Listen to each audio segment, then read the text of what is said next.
In this position, I was about to get blown off the board by white, except I had one amazing move.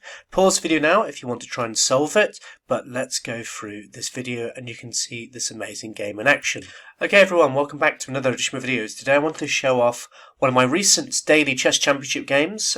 This was part of the second round of the Daily Chess Championship. Now, I will be honest with you, I didn't do very well in the second round. I lost quite a few games.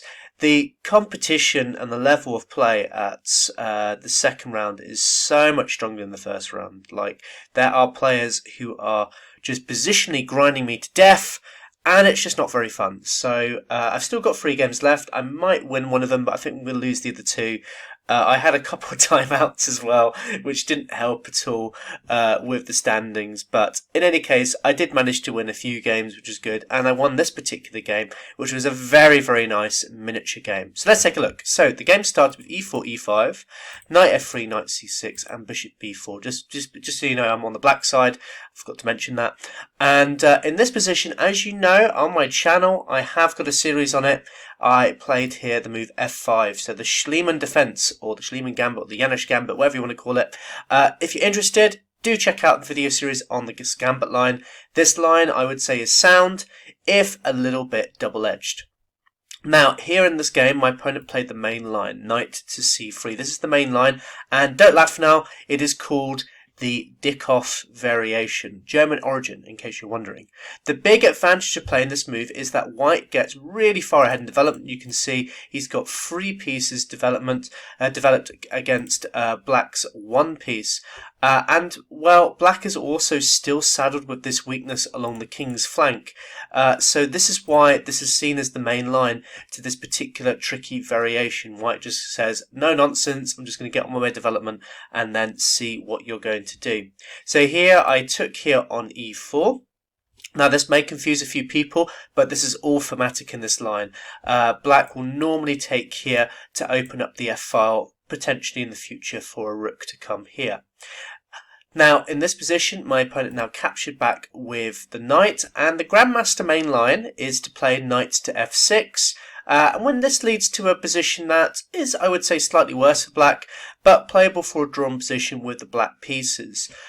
Instead, however, I played a much more bolder move. I played the move d5, and this leads to a much more complicated position.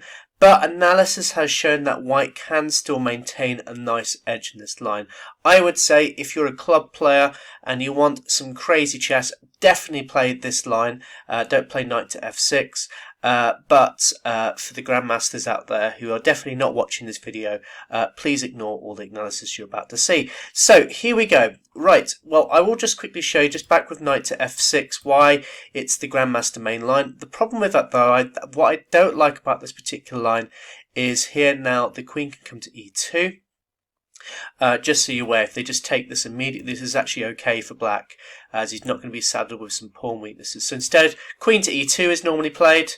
Then you can then thrust forward with d5, and then after a few moves like this, as I say, this line is playable, but I just feel black is slightly worse. I mean, look at this butchered kingside.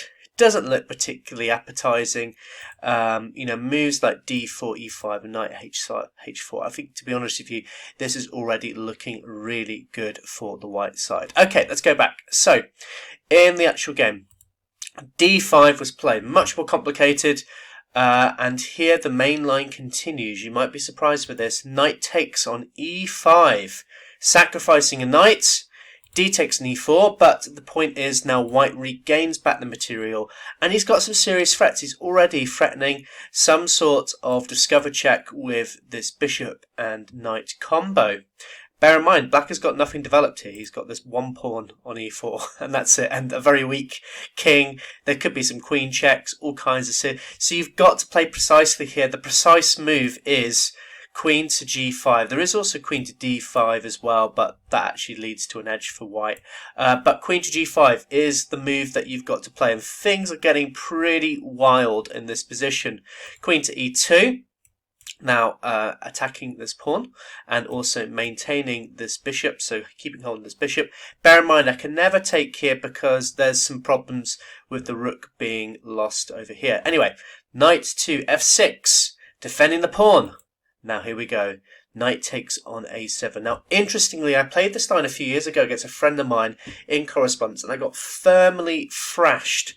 So I would say black, with best play, can maybe get a slightly worse position. So I would say actually this is probably a pretty decent move to play against me. So here I now blocked with my own bishop. The problem with this is now after bishop takes, knight takes.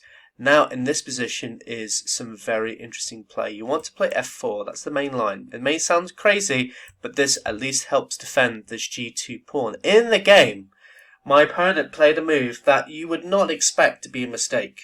You'd think, yeah, this is a great move. What could be so wrong about this move? Here he captured here with e4. And again, you're probably looking at this going, what could be so wrong as to grab a pawn here in this position? Well, here I now played king to d8. Might surprise you. But here my idea was this. Maybe I could get my rook onto here and maybe pin this queen. Well, it doesn't matter though, because now he captures here on b7. This is already looking like black is toast in this position. He's now threatening to capture this rook. The knight maybe could come to c6 with a check. It is looking bad, except I have one move in this position to recover this position. It's the only move that's available. Can you find the move that I played in this game to recover this position? Okay, you ready? The move was rook takes on a7. A fantastic move. The point of this is this. So with this rook move now, okay, the queen can capture here on a7. But now I have a great defensive resource in this position. Now queen takes on g2. And notice my king is perfectly safe in this position. And in actual fact, it is white who is getting crushed in this position. It might surprise you because you look at the analysis, you go like, oh, he's up like +5 here in material. But no, actually, the white king is really unsafe in this position.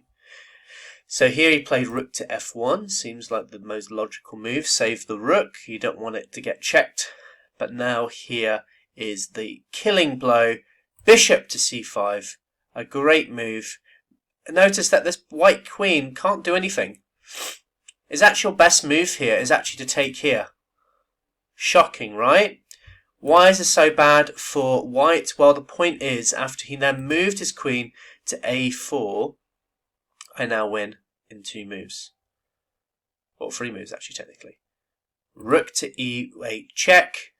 And where does the white king go? He goes to d1. I win on f1.